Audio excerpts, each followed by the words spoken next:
Mining is key for socio-economic development and industry. Extracted metals and minerals are used to build roads, electric cars, or high-tech electronics.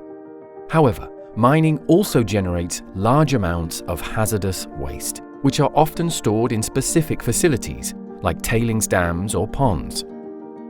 Since 1970, the extraction of metals and minerals has tripled. With the transition to a low-carbon economy, demand will grow even more, and so will mine waste. If poorly designed or managed, tailings facilities pose high risks to societies, the environment, and infrastructure. Failures can release flash flood-like mud waves, which destroy everything in their path. The catastrophic dam failure in Brumadinho, Brazil in January 2019 shocked countries around the world, leaving 5 miles of destruction and killing 259 people. Failing to account for climate change impacts like heavy rains or snowfall when managing and designing such facilities is also dangerous and costly, as the dam break in Baia Mare, Romania showed.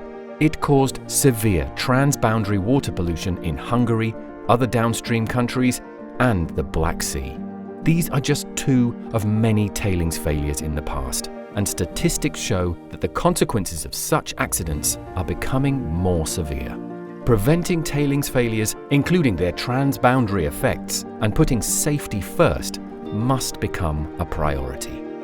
We cannot continue business as usual. Countries with economies in transition face additional challenges with orphaned or abandoned tailings facilities.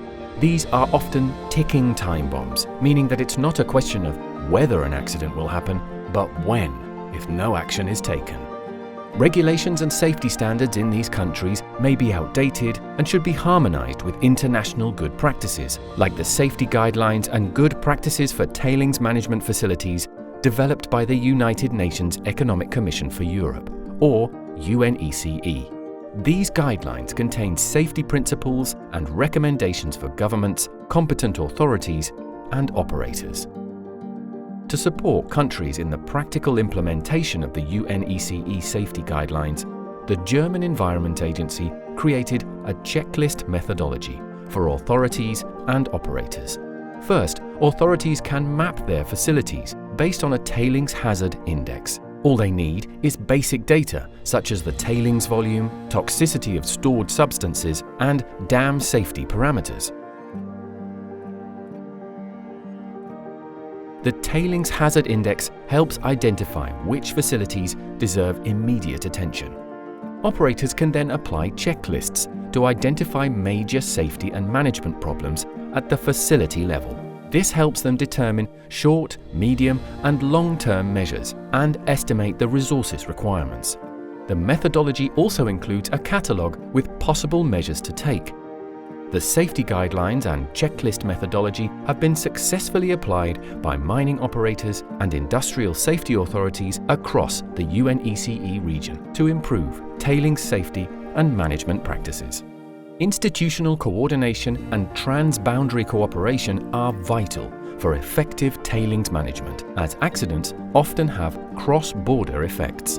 Authorities must coordinate at national, regional, and local levels, and with operators and stakeholders to ensure safety. Just as they work together across borders to prevent accidents from happening, authorities and operators protect people's health and the environment.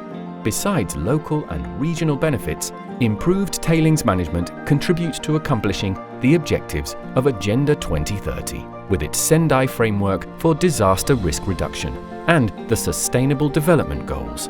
It also strengthens mineral resource governance and sustainable infrastructure.